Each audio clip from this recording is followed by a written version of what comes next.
X99 in late 2026. Is it still worth it as a platform as a whole? Should you buy it today? Is it good for budget gaming or for productivity? Well, today at ImWateringPSUs we are answering all of these questions. So welcome back and let's get straight into it. Now, X99 with the LGA 2011 refresh socket, because the first LGA 2011 was X79, is one of the longest living platforms, and it's a high-end desktop platform, meaning stuff was super expensive for it when it came out. Motherboards were running all the way up to $500, which at the time was a lot of money, and depending on which CPU you would buy, you could easily spend a few $100 on the top of the line i9-16950X. Actually, first we had the 5000 series on X99 and then the 6000 series as a refresh. But you could be spending up to thousands of dollars if you went with a Xeon at the time, where the highest core count ones,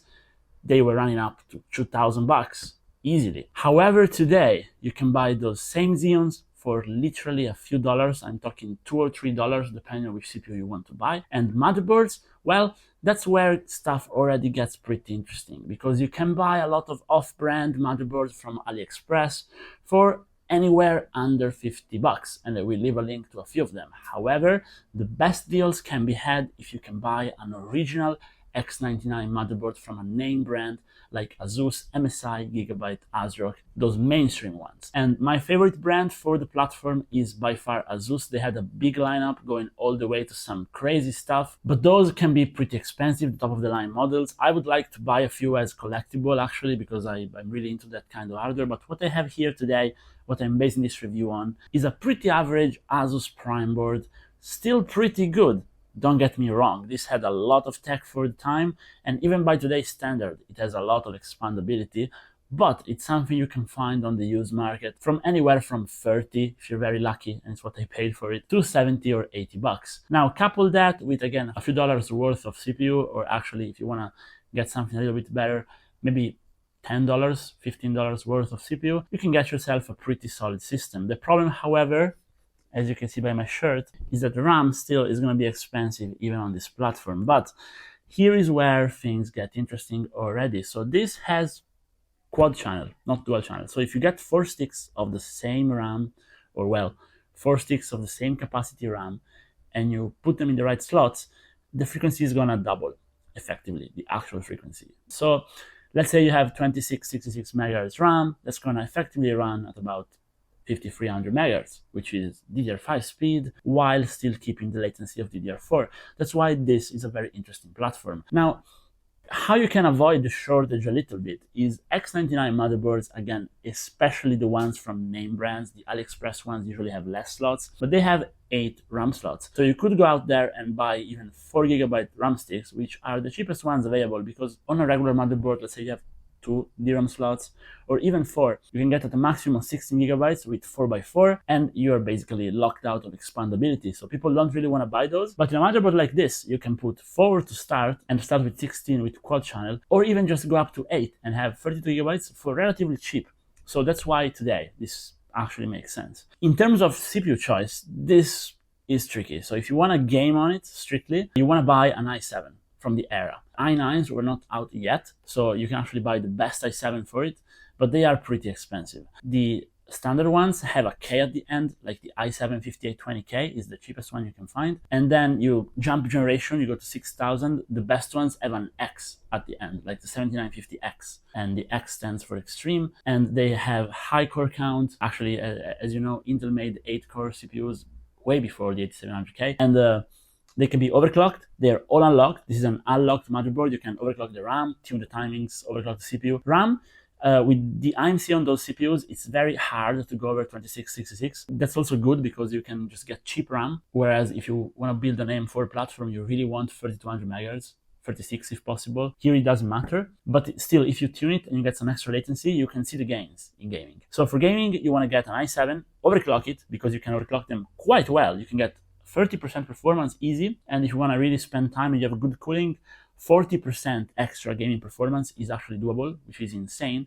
And of course, I have a tutorial with very young me explaining how you can overclock this platform. It's on the channel. It's a very long tutorial, different from the ones I do today, but still very valid. And that's the best choice. However, Xeons. Xeons are the best choice for productivity and if you want multi-core for any reason, and they can also game fairly decent. As a matter of fact, this video you're watching is being edited on an X99 Xeon system with a crazy CPU. The build is on the channel. It's a pink gaming PC, and yeah, I mean, they draw very little power. In that build, I was cooling it with a very cheap Mars gaming cooler. The thing is, if you buy Xeons, you want to buy the V4s, especially if you're going to game, you want a V4 Xeon, like an E5 2697 V4 is what you want, because V4 means it's next gen. It corresponds to the 6000 series on the i7, and being next gen, the IPC in single thread is faster. It's very important because no matter what GPU you get, you're gonna have a CPU bottleneck for sure with anything decent. So if you get a little bit extra IPC, you reduce the bottleneck ever so slightly, and that makes for a better experience overall. Also, of course, it translates to being faster in multicore. So you really want the V4, but what I have here today is a very budget V3 build. The reason why I have this is because I paid $2 for the CPU, and it's a very interesting CPU. I will show you the CPU Z-score. It's a 2699 V3. It's a 12 cores, 24 threaded CPU, which still goes pretty fast in multi-thread. Again, as you can see by the CPU Z-score, it's very slow in single thread, but here I did exactly what I told you with the 4x4 DDR4 RAM, which I paid $40 for, which is not cheap, but it's cheap. Like nowadays it's cheap, you know. Few years ago, I would have paid less, but for nowadays it's really good. So I paid $30 for the motherboard, $40 for the RAM. The CPU was effectively free, $3, and with $73 I have the platform, and I actually recouped an old Cooler Master custom loop, which was broken. I got it for free, somebody threw it away, and I fixed it with zip ties. And this is not a good cooler by any means. I slapped a fan on it from Arctic, which I had laying around, but whatever.